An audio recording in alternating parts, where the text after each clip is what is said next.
Assalamualaikum warahmatullahi wabarakatuh. Bismillahirrahmanirrahim. Alhamdulillahirrabbilalamin. Wassalatu wassalamu ala asrafil anbiya'i wal mursalin wa ala alihi wa sahbihi ajma'in. Amma ba'du. Alhamdulillah, semoga kita semua di dalam rahmat dan lindungan Allah Subhanahu wa ta'ala. Terima kasih. Perkahwinan akan melalui banyak cabaran dan melalui beberapa perubahan. Terdapat satu perubahan yang jarang sekali diberi perhatian. Ini jarang sekali dibualkan dan jarang dibincangkan, iaitu dalam perjalanan masa dan peningkatan usia akan berlaku perubahan-perubahan yang menjejas perhubungan suami isteri. Akan tiba masa-masa dan waktu yang membosankan dan semuanya kelihatan begitu rutin. Ini tidak dapat dielakkan. Ada macam rasa gelisah dan perhubungan jadi dingin. Dan di sini bila kehangatan antara suami isteri semakin berkurang. Sebenarnya waktu-waktu yang berbahaya jika kita tak kenal pasti dan tak dapat atasi masalah ni. Setiap pasangan harus terima dan sesuaikan diri dengan sabar dan matang. Ini normal. Dalam tahun pertama perkahwinan boleh dikatakan honeymoon period. Semuanya indah. Dunia ini berwarna-warni, waktu berbulan madu lah. Dan juga waktu ni waktu penyesuaian. Segala perubahan dari alam bujang ke dunia rumah tangga tu amat jauh. Berbeza sekali. Perubahan dari segi emosi, sikap kita, fikiran, dari segi kewangan, tanggungjawab. Dulu sendirilah, sekarang terpaksa berdua. Selepas bernikah, semua pasangan tu bermula dengan penuh gairah dan kemesraan. Ya, bila kita baru menikah, euforia. Akulah paling bahagia, inilah teman impian hidupku, cinta dan cita-citaku dah tercapai. Semuanya indah. Oh, kau bersama aku. Masa ini tidak ada yang salah. Tidak marah-marah, semuanya dapat dimaafkan. Tapi hari demi hari, tahun demi tahun, sedikit demi sedikit, kejelekan tu mula terpapar, mula ternampak. Yang dulu persamaan, kini jadi perbezaan. Dulu percaya, sekarang dah timbul keraguan. Yang dulu hangat pula, kini dah mulai dingin. Selepas waktu berbulan madu, tahun demi tahun, ini perubahan ni atau penurunan emosi ni di antara mereka berdua akan berlaku. Penurunan ni natural. Dia akan berlaku kepada kebanyakan pasangan. Yang tidak dapat sesuaikan diri akan timbul dilema lah, di mana suami atau isteri masih berlagak macam dulu. Seperti orang bujang. Bergaul bebas, pulang lewat, suka bersembang dan habiskan waktu dan wangnya bersama rakan-rakan di luar rumah. Nampak diorang tu masih stabil, masih mesra, tapi kehangatannya dah berkurang. Perkongsian hidup ini akan berjalan bertahun-tahun lamanya. Selalunya seumur hidup. Meningkat usia tu tidak semestinya menjadi lebih matang atau lebih dewasa. Jadi ambil ni sebagai satu kesedaran bahawa rumah tangga tu dinamik. Dia banyak liku-liku, ada kala panas sejuk, bertukar ganti. Ini satu tahap normal. Bukan masanya untuk tukar pasangan. Banyak yang tak sedar satu pihak sudah mula bosan. Yang lagi satu pihak buat bodoh. Ini macam perpatah lama Inggeris lah. Familiarity breeds contempt. Kebiasaan tu membosankan. Hidup sudah tidak ada warna-warni lagi. Semuanya black and white. Jadi there's no such thing as a perfect marriage. Jadi tiada yang sempurna di dunia ini. Sebaiknya terima perbezaan, sesuaikan dengan realiti. Realiti siapa pasangan kita tu. Jangan rasa terperangkap dalam situasi ini. Cuma ingat masa-masa dulu yang indah, kebaikan pasangan kita. Jangan fikir-fikirkan ulang-ulang kejelekan dan keburukan pasangan kita. Anggap itu sebagai cuaca yang berubah-ubah. Sabar, syukur, insyaAllah matahari tetap akan bersinar esoknya. Masalah bila suami isteri dah saling membosankan, ini telah difilimkan dalam sebuah filem klasik lakonan Marilyn Monroe. Ini pada tahun 1955 lah. Filem tu dipanggil 7 Year Itch atau Kegelisahan di Tahun ke-7. Dan filem ni masih popular sampai hari ini. Dia ceritakan dia mengisahkan kecurangan yang berlaku kepada pasangan yang telah berumah tangga selama 7 tahun dan datang kata orang miang gatalnya lah selepas 7 tahun berkahwin. Jadi perkiraan angka waktu 3, 4 atau 7 tahun ni hanyalah satu andaian. Sebenarnya jangka waktu bila ia berlaku berbeza-beza. Ada yang cepat, hanya dalam setahun dah bosan. Dan ada pula yang lewat hampir berpuluh-puluh tahun barulah mula rasa bosan. Dan keretakan dia mula berlaku. Jadi perubahan juga akan berlaku dari segi rupa, raut wajah, keupayaan fizik dan sikap pun akan berubah. Jadi kita jangan khawatir. Penawar solusi masalah ini dia masih ada. Pertama adalah kasih sayang. Dia kasih sayang ini ibarat gam atau intipati yang mengukuhkan dan menambah kemanisan rumah tangga. Kepada kebanyakan wanita, kasih sayang ini adalah segala-galanya. Ia melambangkan penerimaan, kecintaan, penghormatan kepada isterinya sebagai seorang wanita. Pada kebanyakan wanita ni, kasih sayang tak pernah mencukupi. Contoh-contoh seperti satu ciuman di dahi isteri sebelum dia keluar kerja, celebrate hari jadinya. Kalau kita keluar berpimpin tangan, makan bersama. Ini amat penting bagi kata orang nurani seorang wanita. Walaupun nampak kecil tapi menjadi idaman setiap wanita. Kaum wanita ni dia tidak akan merayu, dia tak akan meminta apa yang dia inginkan. Sepatutnya setiap suami harus tahu cita rasa, kemahuan dan perasaan isterinya.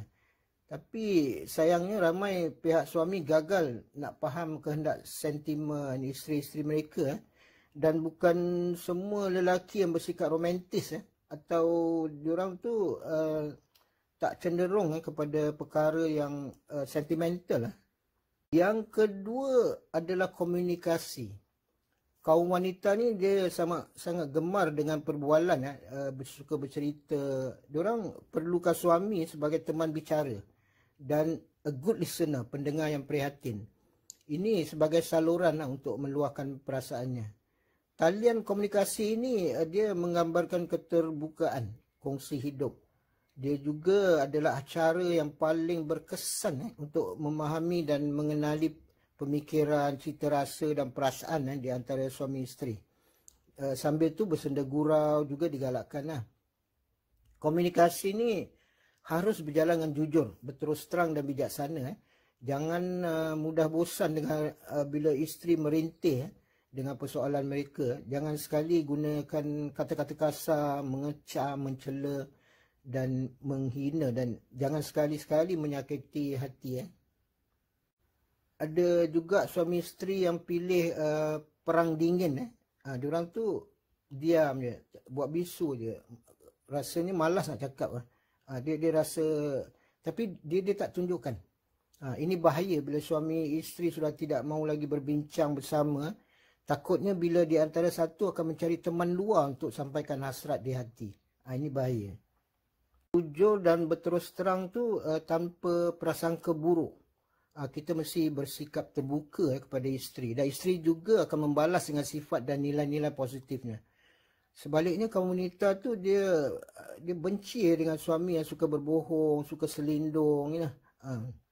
Terbentuk sikap saling mempercayai, semua urusan akan menjadi mudah. Dan kefahaman tu bertambah kukuh di antara mereka berdua. Walaupun kasih sayang tu penting dalam nak mempereratkan hubungan suami isteri, tapi malangnya 1/3 penceraian tu berlaku disebabkan masalah kewangan. Masalah kewangan, ekonomi keluarga yang tak mantap. Itu pun satu isu yang besar juga. Wang tu ibarat minyak. Kalau tak ada minyak tu, mobil atau jentera tu tidak bergerak, tak boleh bergerak lah. Jadi jangan biarkan ia kering. Kasih sayang ni akan teruji dan luntur apabila menghadapi kesulitan ekonomi. Ni ada peribahasa Inggeris juga. Apabila kemiskinan mengetuk di pintu, maka kasih sayang akan keluar dari jendela. When poverty knocks at the door, love flies out through the window. Suami yang baik ni selain pencari nafkah, dia juga bijak mengurus kewangan. Berjimat cermat, tidak boros, tidak suka berhutang dan tidak juga kedekut. Suami yang tidak kedekut. Dia mencari rezeki dan segala keperluan keluarganya adalah menjadi tugas suami. Jadi keselesaan kewangan adalah juga keselesaan keluarga. Suami juga seorang bapa. Dia menjadi contoh terbaik kepada anak-anak mereka sebagai satu role model yang boleh dibanggakan. Kepada seorang suami, keperluan seksual itu penting baginya. Selain daripada kasih sayang, seks menjadi dorongan utama seorang lelaki. Keperluan seksual ini akan terus memainkan peranan sepanjang hayat mereka berdua. Nikmat dan kepuasan seks untuk seorang suami, dia tu menjadi ukuran. Dia tu menjadi lambang kasih sayang kepada isterinya. Jadi kemesraan dan seks tu bergandengan. Di antara satu mesti ada. Jadi bila cukup keduanya atau kurang, dia akan menjejas tingkah laku setiap suami. Isteri yang menolak keinginan suaminya dalam hubungan seks, apabila suami tu berkehendak, jadi ditolak, itu satu perbuatan yang zalim. Dan ini memang mengundang dosa. Memang Allah Ta'ala laknat perbuatan isteri begini. Kebanyakan suami yang curang itu berlaku bila keperluan dan kehendak mereka tu tidak kesampaian. Jadi keperluan seorang suami dari isterinya tu meliputi keinginan dari segi zahir dan batinnya. Untuk setiap isteri berdandanlah. Setiap suami tu dia memerlukan isteri yang menarik, isteri yang selesa dipandang mata. Jadi isteri tu kena jaga keterampilan diri di depan suami.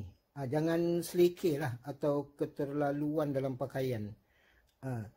Lagi satu, kena jaga kelembutan.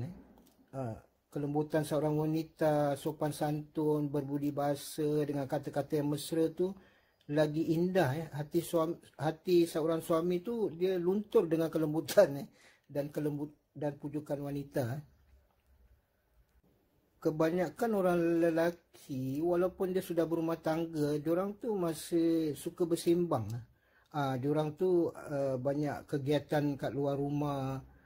Sedangkan wanita tu setelah mendirikan rumah tangga, diorang kurang pergaulan, diorang lebih bersikap homely, memberi lebih tumpuan kat rumah saja. Orang lelaki ni dia perlu berteman, diorang suka ditemani lah, dan dia senang sekali sekiranya isterinya tu berperanan sebagai temannya juga. Bukan saja di rumah tapi juga dengan kegiatan di luar rumah. Jadi buat pasangan kita tu seperti teman dan kawan lah. Kalau isteri minat rekaan bunga-bunga, kita sokong. Isteri juga teman ikut suami pergi mancing dan apa yang suaminya minat.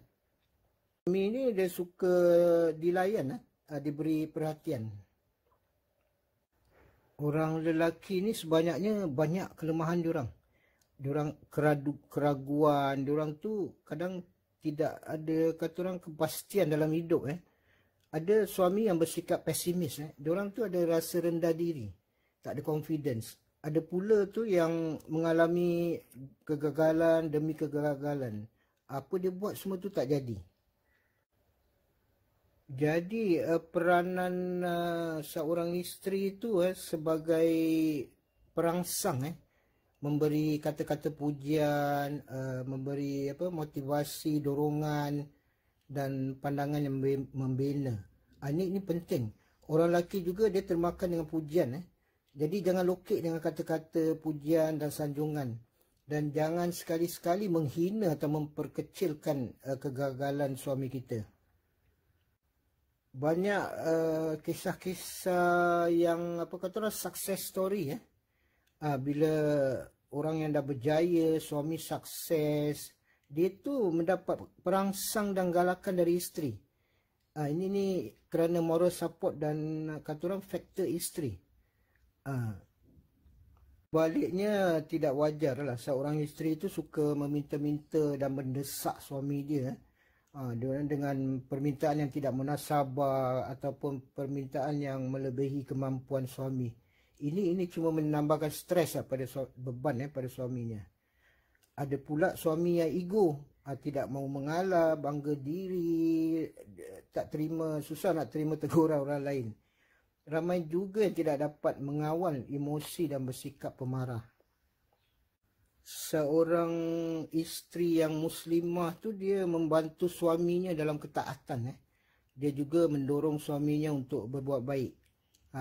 Dia pelihara hubungan baik dengan orang tua, dengan saudara kedua belah pihak, dengan saudara mara semua. Dia bersemangat tinggi, tidak berlebihan dan bijak mengatur rumah tangga. Ia juga seorang ibu yang mendidik, mengasuh dengan kasih sayang dan keimanan. Di antara skill yang setiap isteri mesti nak tahu adalah pandai memasak. Kalau tak pandai masak tu belajarlah. Kerana sentuhan isteri dalam hidangan makanan kepada keluarga tu amat penting. Itu pun satu daripada yang dapat mempererat hubungan keluarga. Semoga pandangan dan pendapat kali ini tu dapat memberi manfaat, insya-Allah.